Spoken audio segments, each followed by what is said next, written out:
udah gede itu. Udah gede apinya ya? Tapi dia nekat apa itu? Karena dia di atas udah nekat, udah dibilangin dia ini berantem sampai kita itu teman kita itu berantem di Argo Dalem. Berantem? Ya berantem Mas. Jangan lewat jalur ini udah udah jalur merah.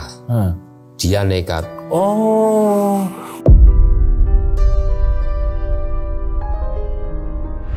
Yo ada yang minta ini. Oh ini bukan suara ini kan udah aku bilang itu Mas. Bukan suaranya orang itu. Ya orang itu. Dia minta sampai aku bilang minta kembang, tak ambil ke kembang sama air itu. Udah dia minta darah langsung saya samblok Mas. Banyak saji yang habisiku di orak-arik itu dia bilang musyrik. Ditumpah-tumpahin lah gitu. Yes, ya gitulah. Nah, terus dia kita lolos teman saya itu lolos dari penglihatan, mereka lewat jalur saya. Ya akibatnya korbannya yaitu Mas 9 orang itu ya.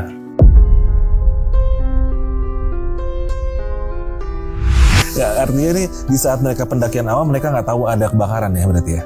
Saat udah di atas baru dikasih tahu ya. Udah dikasih tahu ini kebakaran di titik. Udah tahu. Oh udah tahu. Makanya kita bilang ini tutup. Itu kadang ya mereka naik ya siapa boleh. Ya mereka makan sebab akibat ya Mas.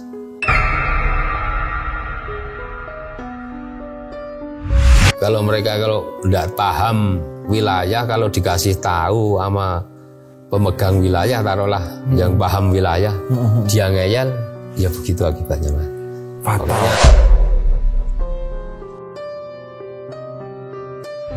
Iya. Ya minimal menghargailah kearifan lokal ya. Wah ya. Kalau tidak menghargai ya sebab akibat pasti diterima toh Mas. Iya. Wah itu ngeri ya itu ya. Iya. Berarti kepanggang di jalur itu ya. Iya.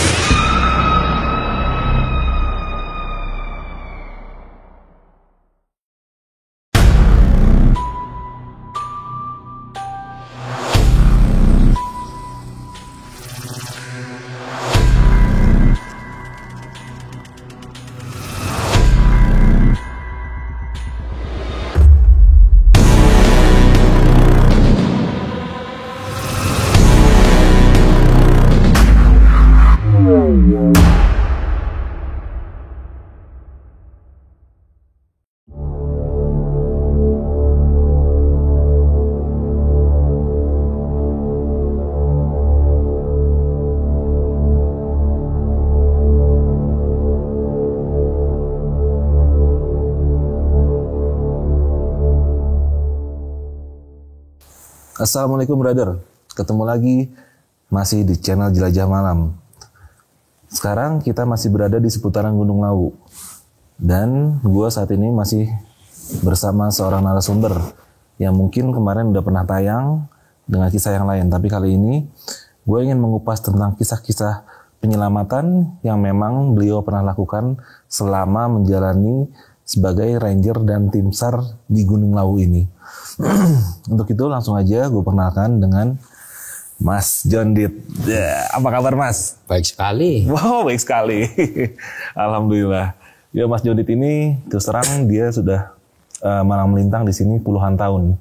Artinya sudah banyak sekali kisah-kisah yang memang dialami sendiri oleh Mas Jondit. Dan ini menarik ya untuk kita mendengar dan kita ambil pelajarannya. Untuk itu gue mungkin langsung aja mempersilahkan Mas Jondit. Mas, gue selama di sini nih saya pengen denger kisah apa aja sih yang pernah Mas Jondit alamin, terutama yang menyangkut pendaki-pendaki yang tersesat ataupun pendaki-pendaki yang memang sifatnya sudah menjadi korban dari keganasan alam Gunung Lawu ini, Mas. Banyak Mas. Banyak ya? Banyak. Kalau yang itu korban masih hidup, ya aku bilang ya lucu, tapi itu bikin tim kami itu ketawa bahagia itu udah kira-kira 2 malam ya. 2 malam itu udah nggak ketemu Mas. Waktu itu baru kita dapat laporan.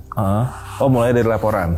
Ya, dapat laporan. Terus laporan kita terima, kita cross check dan itu lewat jalurnya di mana.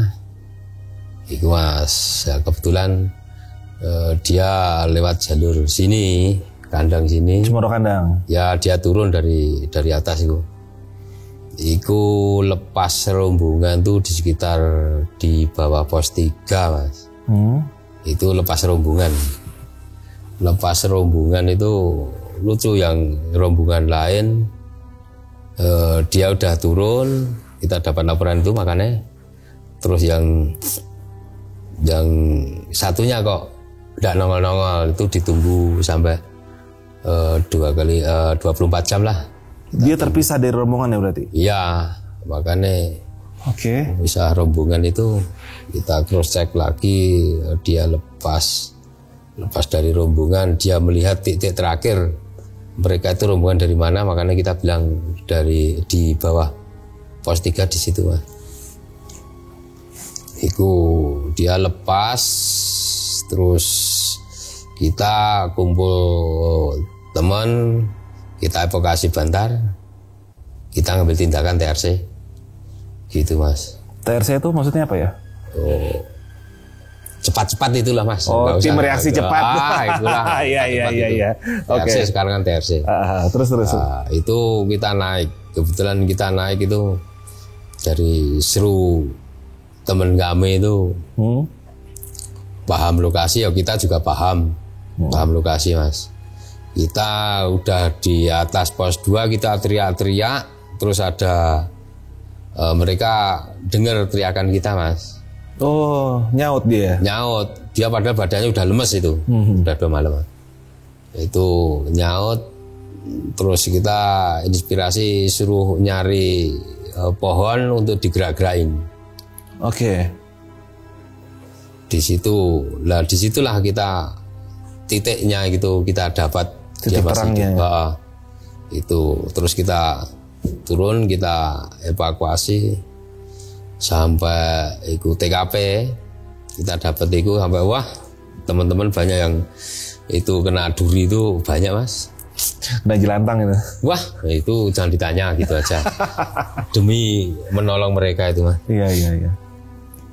Itu waktu itu kita ketemu orangnya itu, langsung kita kasih minum, kita kasih makan biar dia bisa diajak ngomong. Pertama kali diajak ngomong dia guru gitu aja Mas. Karena mungkin dia lapar atau bingung di situ Mas. Jadi kita kasih makan, kita tenangkan, dia udah tenang, kita makan, kenyang. Kronologi gimana? Dia katanya dia itu lari duluan, cuman dia tuh masuk jalur itu, dia itu pingsan lah istilahnya, semaput kalau dibilang sini gitu. Kok bisa pingsan tiba-tiba? Lah dia kan lari, rombongan masih di belakang, dia lari, seolah-olah menunjukkan jalan. Itulah biasa laki-laki. Show off. Wah, demi itu tadi lah mungkin. Nah itu terus kita cross check itu, dia bisa ngomong, ternyata dia itu pingsan. Kita nggak tahu pingsannya itu berapa menit, berapa jam itu nggak tahu. Intinya dia pingsan. Terus dia itu ndak ke atas, dia ngikut jalur air itu, turun terus. Nah, turun terus lah. Akhirnya malam dia kemalaman, belum diketemuan. Waktu itu dia nanya apa, ditanya lagi, lah itu kamu ketemu apa? Banyak hewan yang lewat di depannya. Wah, hewan apa? Iya, ya udah tahu, anggap aja itu celeng itu aja lah Mas. Babi hutan itu aja. Dia takut cuman diem aja. Udah di depan itu hampir keinjek-injek rombongan itu binatang itu, cuman dia diem pokoknya dia merem. Nah, itu pada suatu ketika dia udah cerita itu udah dikelirkan, dia udah mulai pulih sehat ya Mas. Kita ajak jalan untuk menuju kebebasan lah di tengah hutan. Ya itu banyak kita teman-teman nyari jalur itu biar, karena jalur-jalur. Orang mana sih Mas Ali? Wah itu orang jauh Mas, seberang laut. Seberang laut? Iya, itu Bali masih sana, NTT ya sekitar NTT Mas, Bima NTT itu. Orang Nusa Tenggara lah intinya. Ya. Oke. Timur apa mana itulah aku udah tahu paham. Di situ dia ketemu, ya kebahagiaan kita, dia udah kumpul sama teman-temannya itulah. Itu merasa kita itu bahagia nolong kayak gitu. Walaupun mungkin orang lain tuh kayak gitu dianggap apa, yang penting kita bisa membahagiakan orang lain. Walaupun kita nggak dapat apa-apa juga udah bahagia. Nah, ya? di situ Mas. Luar biasa. Dapatnya senang aja udah bahagia. Ngamatin orang aja udah puas rasanya ya. Wah, itu kalau boleh tahu itu dia usia berapa sih dia? Ya usia kuliah tuh umur berapa tuh Mas? Paling 20-an ya, 20-an plus itu kan. Usia dia kuliah. Tapi survivor itu artinya dia bawa bekal makanan juga saat itu. Ya kebetulan dia kan dari orang Bima NTT itu, dia suruh people itu paham, tapi dia mau makan daun ini dia takut keracunan. Jadi dia cuma ditahan. Kebetulan mungkin dia itu entah bawa dalam sakunya, bawa apa permen apa itu mungkin itulah. Dia udah kita ketemukan itu udah lemes Mas. Sama teman-teman temukan itu lemes. Berapa lama sih fase hilangnya dia itu? 2 malaman Mas. 2 malam. Semalam dari itu terus 2 malam baru kita ketemukan. Itu udah bahagia mereka. Oke. Alhamdulillah itu salah satu kisah penyelamatan juga ya. Wah itu udah lewat jalur jauh Mas. Itu buat jalur-jalur orang cari kayu apa itu.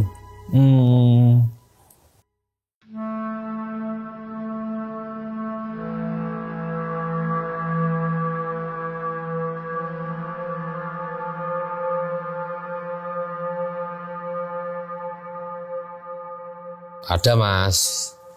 Iku tadinya dia itu sebetulnya lewat jalur sini, cuman dia tidak mendaftar istilah registrasi lah Mas. Ilegal berarti? Ya dibilang ilegal ya monggo, dibilang tidak punya uang ya monggo, itu terserah mereka yang itu. Yang penting kita itu mereka bahagia. Itu ketemu saya Mas, ketemu di atas pos 2, posisinya di atas pos Bayangan, berarti dia lewat jalur sini Mas, jalur yang udah dikasih kode gambar tengkorak itu diterabas lewat bawah, lewat Gondosuli, jalur terlarang ya? Iya itu jalur-jalur orang tertentu yang orang-orang desa situ, makanya kita kasih gambar tengkorak dilarang lewat jalur di situ Mas. Oke. Nah itu waktu itu kita ketemu di sana udah kehabisan logistik, apalagi minum itu dia itu mukanya udah pucat semuanya. Berapa orang itu Mas? Itu kalau nggak 5-6 Mas. Pokoknya yang laki-laki 3, yang muda itu 2 atau 1, sama yang ibu-ibu. Satu keluarga ya berarti ya? Terus anak-anak kecil, berarti lebih ya Mas. 7 orangan. Iya, itu saya kasih dia minta air minum sama makanan, tak kasih, kebetulan kita bawa Mas waktu itu. Kita kasih 1 botol itu, dia minum kok rebutan, berarti dia lapar sekali. Aku udah paham itu. Lapar, kebetulan aku ya Indominya, soalnya yang bawa kompor itu udah naik ke atas. Kalau kita masak yo lama toh. Yang penting kita kasih mentah aja udah. Kita kasih mentah, sama kita kasih roti, kita supaya terus jalan sampai pos 3 Mas. Pos 3 itu yang bapaknya itu keluar ke keris gini, seolah-olah dia yang orang sakti, ya monggo aku. Ngapain pun keris? Ya saya tanya, ndak usah nekat Pak, ini cuaca kayak begini. Saya harus nekat, monggo. Dia nggak bahasa enter bahwa itu terserah. Yang penting bapaknya aja yang naik, yang ibu sama anak-anak ini, sama anak ini biar di sini. Yang mau naik monggo, kita ndak ngasih supaya senter apa itu, kita jahat sedikit biasa, biar kapok. Ya itu kebetulan mas jam 12 antara jam 2 ya, malam jam 12 malam. Mereka lapar udah kenyang di situ. Terus tahu-tahu dia itu kedinginan apa itu nggak tahunya dia kerasukan, masukan istilah kelebon kalau bilangnya sini mas. Kesurupan. Nah kesurupan apa-apa itu terserah mereka cerita apa. Nah itu kesurupan itu sampai jam 4 pagi baru keluar mas. Kesurupannya gimana tuh? Yo ada yang minta ini. Oh ini bukan suara ini kan udah aku bilang itu mas. Bukan suaranya orang itu. Ya orang itu. Dia minta sampai aku bilang apa minta kembang, tak ambil ke kembang sama air itu. Udah dia minta darah langsung saya samplok mas. Spontan itu. Saya samplok biar dia sadar. Dia sadar gitu. Karena kalau darah berarti mereka sendiri yang kena. Oke. Di situ. Itu lama sampai pagi mas. Sampai pagi. Yo sampai menunggu bapaknya yang datang itu tadi. Maksudnya dia ngapain sih tuh? Ceritanya bawa keris itu mau ngapain? Yo mungkin entah tuh kekuatan apa, cari apa ya udah tahu. Mereka paham sendirilah mas. Mau jadi Superman dia. Ya udah tahu lah mereka. Oh, namanya juga orang-orang. Orang-orang aneh. Ya biarkan. Akhirnya gimana tuh? Ya akhirnya mereka satu suruh turun, kita pantau dari pos 3. Kebetulan kita di pos 3 itu ada pemantauan. Itu.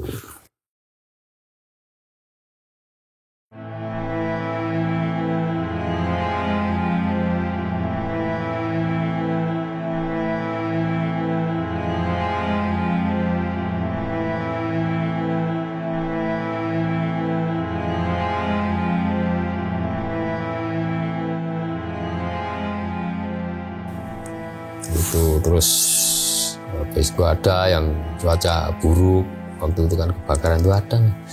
Kebakaran? Oh ya. Yang tahun 2015. Ya itu mas. Itu kejadiannya gimana tuh om? Dari awalnya itu ceritanya? Itu padahal emang istilah pendaki udah ditutup tapi banyak yang terobos mana lewat mana. Kebetulan mereka lewat jalur lain mas. Ya titik kumpul di Argodalam sana. Ya titik aman tuh lewat sini sebetulnya, lewat kandang sini karena sini belum kecium kena apinya belum. Tapi kalau Cemoro Sewu itu udah gede tuh. Udah gede apinya ya. Tapi dia nekat apa itu? Karena dia di atas udah nekat, udah dibilangin dia ini berantem sampai kita itu teman kita itu berantem di Argodalam. Berantem? Ya berantem mas. Jangan lewat jalur ini udah udah jalur merah. Dia nekat. Oh, udah diperingatin sebenarnya. Udah diperingatin. Si korban-korban ini ya. Jangan lewat jalur itu tapi yo kita teriak-teriak itu kan yo ada laparnya toh mas. Ya mungkin yang teriak tadi makan apa itu kan wajar. Terus dia ngeyel naik sana. Ya sebelumnya sebelumnya itu dia pakai tulisan Chef Valentin apa itu aku enggak paham itu.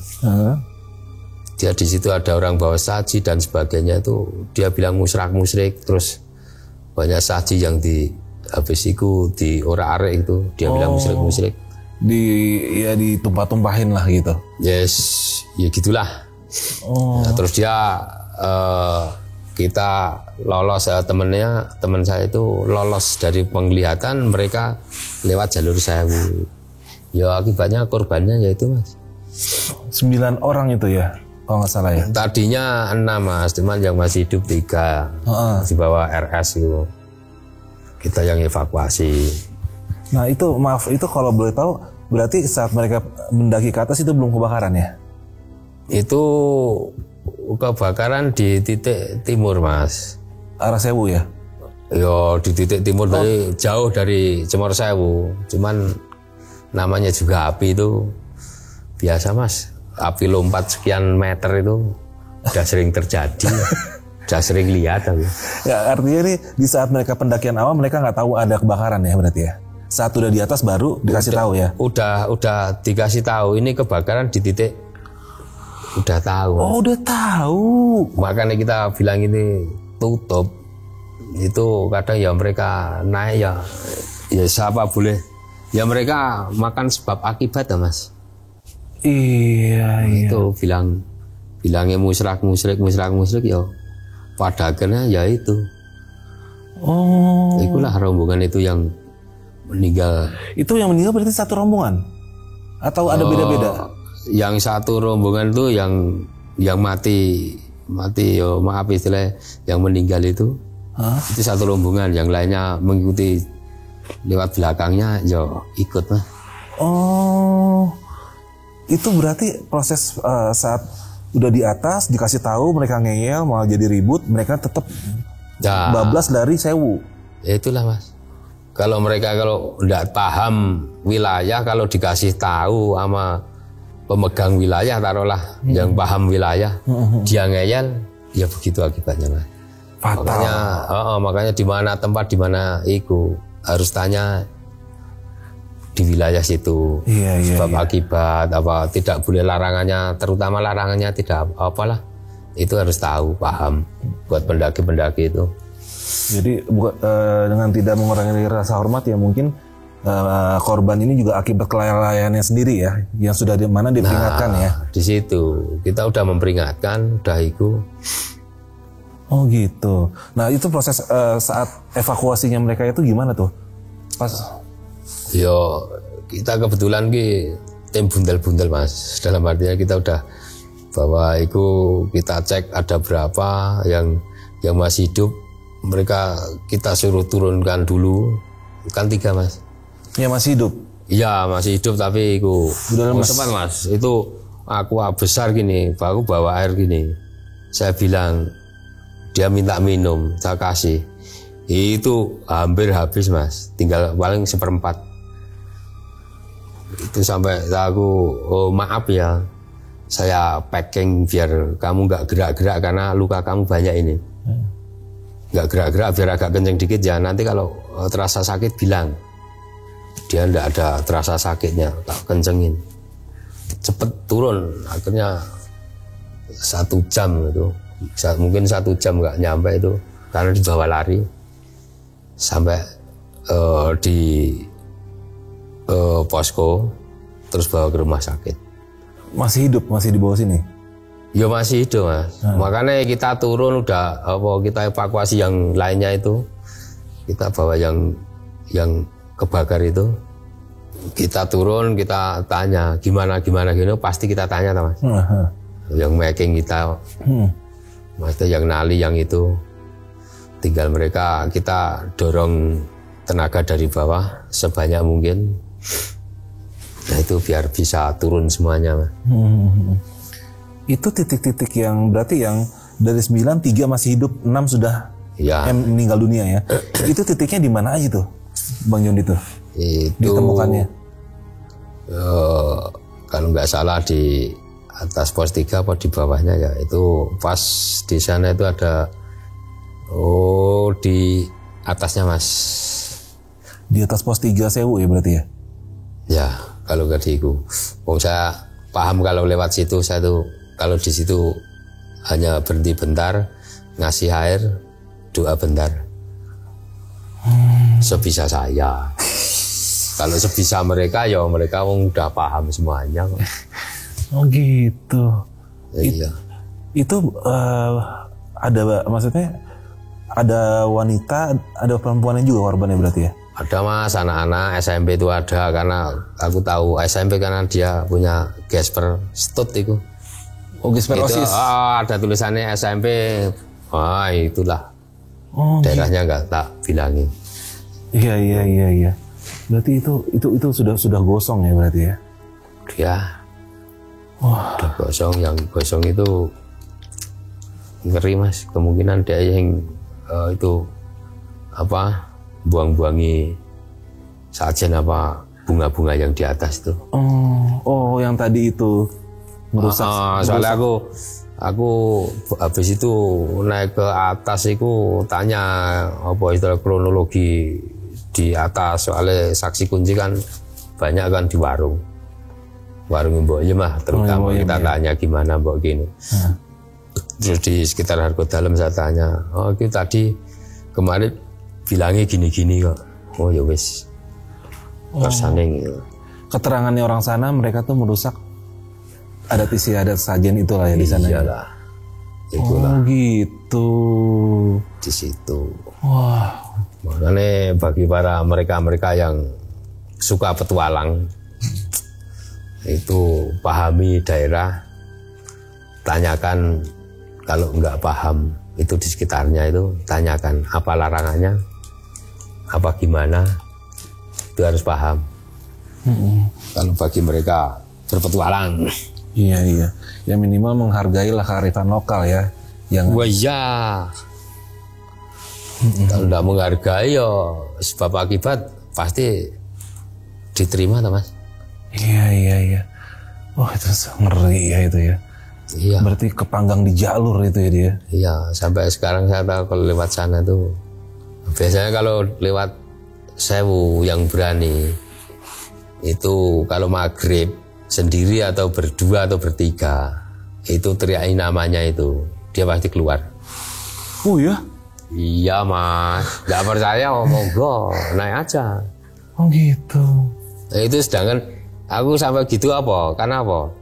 Aku pernah di atas terus orang warung tuh sekitar jam 4 atau jam setengah 5 itu turun. Saya bilang nggak usah, nanti pos 3 kemalaman. Bener kebetulan dia berani bener sampai pos 3 kemalaman. Ada di situ yang merintih-rintih.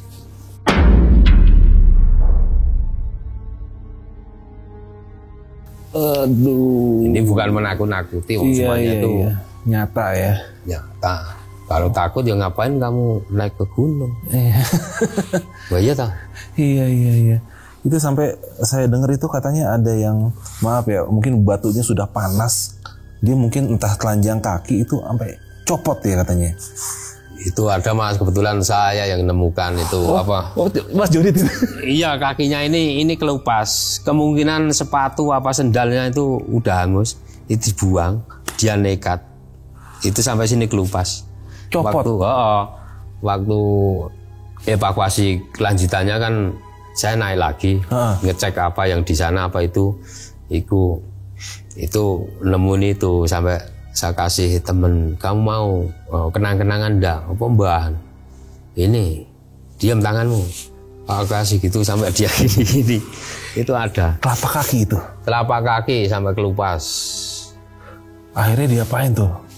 Yo kita tanam loh Mas. Kemungkinan mereka udah itu yo kita tanam buat apa kita kalau gitu. Buat bawa ke sana kemari kan yo kasihan.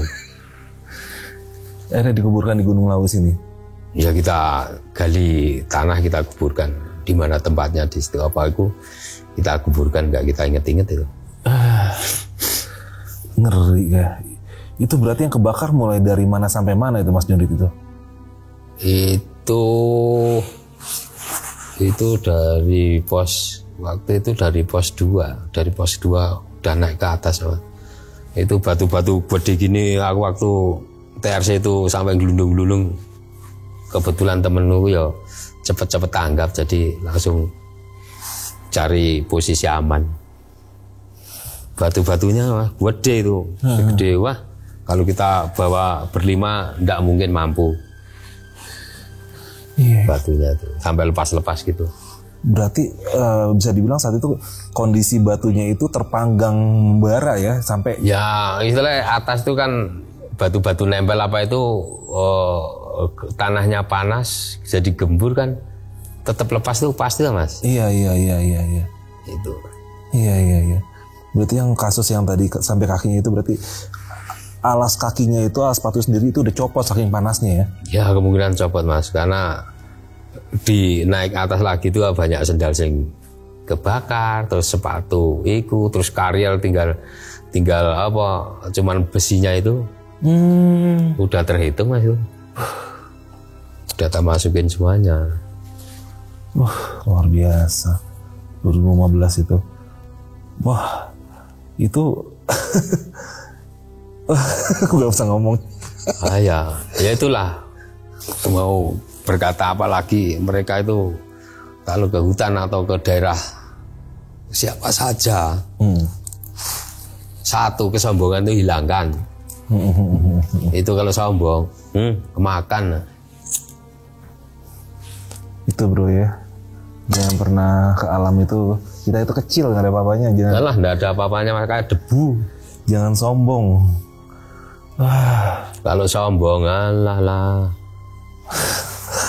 Ini kita dengar dari orang yang langsung evakuasi ya, yang ibaratnya yang langsung ngiket mereka ya itu ya. Iya, saya yang ngiketin, yang naruh di jalur biar diangkut orang, biar diangkut teman-teman itu. Kebayang itu. Ya kita rasa takut, rasa itu enggak mas. Kita pikirnya biar mereka itu cepat ketemu sama keluarganya itu aja. Dalam kondisi apapun ya. Iya, paling kita dapatnya apa tau? Terima kasih. Mungkin dong. Indomie 1 bungkus sama nasi 1 bungkus itu buat tenaga kita tah.